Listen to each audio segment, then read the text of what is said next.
Hello बच्चों। आज हम पढ़ने वाले हैं सेल्फ इंडक्शन के बारे में, जिसको इनर्शिया ऑफ इलेक्ट्रिसिटी भी कहते हैं। इनर्शिया क्या होती है? जैसे मास का जो इनर्शिया होता है वो हमने मैकेनिक्स में क्या पढ़ा है, 11th या तो 9th में पढ़ा है या 11th में। एक बॉडी जब मोशन में होती है तो और एकदम से अगर वो रुकती है तो एकदम से नहीं रुकती है, कुछ देर बाद जाके वो रुकती है। अपने इनर्शिया की वजह से वो अपने अंदर होने वाले चेंज को अपोज करती है। ठीक है, उसी तरह यहाँ पे इलेक्ट्रिसिटी का भी इनर्शिया होता है। कैसे, अभी देखते हैं। मान लेते कोईल है हमारे पास, इसके अंदर करंट आई फ्लो हो रहा है। ठीक है, सब कुछ ठीक है। सबसे पहले करंट है, यहाँ पे एक कोईल लगी हुई है। ये कोईल किस टाइप की है? जैसे मान लो स्प्रिंग से बनाई हुई कोईल है। ठीक, अब क्या करते हैं हम यहाँ पे करंट को इंक्रीज करते हैं, एकदम से एक कुछ टाइम के लिए इंक्रीज करते हैं। हम क्या नोटिस करेंगे कि इस कोईल में करंट जो पहले जा रहा था वही अभी भी जा रहा है। ठीक है, तो करंट अगर यहाँ पे इंक्रीज करने से यहाँ पे कोई फर्क नहीं पड़ा, तो इसका मतलब क्या होगा? कहीं ना कहीं इस कोईल में नेगेटिव डायरेक्शन में वो करंट जो बढ़ा हुआ है उसको अपोज किया जा रहा है। ठीक, उसी तरह मान लेते हैं हमारे पास एक यही कोईल में अगर हम करंट को डिक्रीज करेंगे, हमने क्या नोटिस किया? इस कोईल में जो करंट पहले जा रहा था वही अभी भी जा रहा है। तो इसका मतलब इस कोईल के अंदर कुछ ना कुछ ऐसा है जो करंट को कम होने से रोक रहा है। दोनों ही केस में या तो करंट इंक्रीज करो या डिक्रीज करो। हाँ, ये प्रोसेस काफ़ी जल्दी होनी चाहिए, बहुत कम टाइम के अंदर।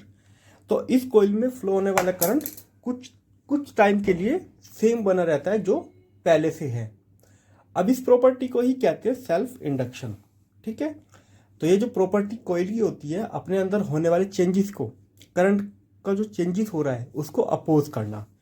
तो self inductance property of coil, coil की प्रॉपर्टी है बाय वर्चू। वर्चू का मतलब होता है इस खास बात की वजह से the coil oppose any change in the strength of current.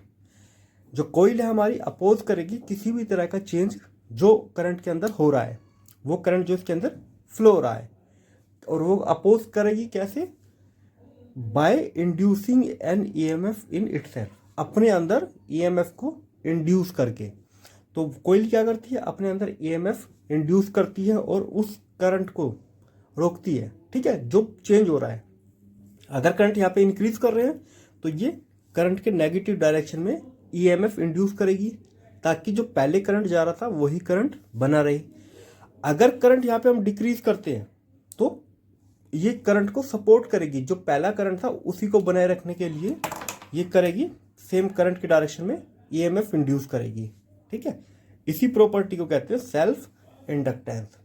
अब देखो बच्चों, जैसे ही हम यहाँ पे करंट इसके अंदर फ्लो हो रहा है, तो जो ये कोईल है इसका जो फ्लक्स है, जो इसका मैग्नेटिक फ्लक्स है, वो डायरेक्टली प्रोपोर्शनल है जो इसके अंदर करंट फ्लो हो रहा है।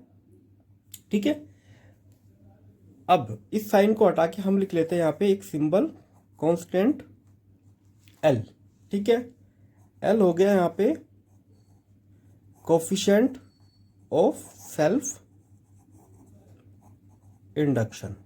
ठीक है, ये कांस्टेंट है और इसका नाम हमने कोफिशिएंट ऑफ सेल्फ इंडक्टेंस दिया है। ठीक है, अब जो एल है वो डिपेंड किस पर करता है? ये कोईल की एक इंटरनल प्रॉपर्टी है जो कोईल के ऊपर डिपेंड करता है, ना कि करंट वगैरह के। ये कोईल के ऊपर डिपेंड करता है। किस किस चीज पे डिपेंड करता है? ये डिपेंड करता है नंबर ऑफ टर्न, कोईल के अंदर कितने टर्न है। दूसरा ये डिपेंड करता है उसके एरिया पे, एरिया ऑफ कोईल। ठीक है, एरिया ऑफ कोईल। तीसरा ये डिपेंड करता है किस मटेरियल की वो कोईल है। ठीक है, उसका नेचर क्या है, तो nature of coil, nature of coil. ठीक है बच्चों, तो ये एक तरह से इसकी इंटरनल प्रॉपर्टी, इंटरनल और उसकी डायमेंशन पे डिपेंड करने वाली प्रॉपर्टी है। ठीक है, तो जो कोईल है वो, अच्छा ये ध्यान रखना, nature of coil core. Coil core का मतलब होता है जो कोईल किस कोर के ऊपर हमने वाउंड की हुई है। ठीक है, अच्छा एक दूसरी बात, अब हमें पता है कि जो ईएमएफ इंड्यूस हो रहा है इसकी वैल्यू कैसे कैलकुलेट करेंगे? जो ईएमएफ आ रहा है हमारा, ई होता है हमारा माइनस चेंज इन फ्लक्स, ये हमने सेकंड लॉ में पढ़ा है फैराडे। इसकी वैल्यू रख देते हैं यहाँ पे, तो ई इक्वल टू हो जाएगा एल, क्योंकि कॉन्स्टेंट है इसको रखेंगे बाहर, यहाँ पे आ जाएगा D I divide by D T. ठीक है, अब देखो बच्चों, जो ईएमएफ है वो डायरेक्टली प्रोपोर्शनल किसके? Change in current. तो करंट को हम जितना चेंज करेंगे उतना ही ईएमएफ जनरेट होगा नेगेटिव डायरेक्शन में। ठीक है, तो करंट को अगर बढ़ाएंगे तो ईएमएफ नेगेटिव डायरेक्शन में होगा, तो नेगेटिव साइन हमें यही बताता है। ठीक, अब बात करते हैं एल के बारे में। एल की यूनिट क्या होती है और इसकी वैल्यू? तो इसकी एसआई यूनिट होती है हेनरी। ठीक, डिनोट करते हैं इसको कैपिटल एच से। अब बात आती है 1 हेनरी कितना होता है। अगर मैं बात करूं 1 हेनरी ये कितना होता है? अच्छा देखो, अभी जो फॉर्मूला हमने पढ़ा था E equal to minus L D I divide by D T, ये हमने फॉर्मूला पढ़ा है। तो हम क्या करते हैं, एल को एक तरफ रखते हैं, बाकी को दूसरी तरफ ले आते हैं। तो D I divide by D T ये आ जाएगा हमारा, ठीक है, ये आ गया हमारा ई divide by D I divide by D T. ठीक है, एल। अगर एल की वैल्यू 1 होनी चाहिए तो कब होगी? जब 1 वोल्ट का ईएमएफ इंड्यूस हो रहा है। कब? जब करंट को हम यूनिट चेंज कर रहे हैं, मतलब कि current 1 ampere per second change हो रहा है।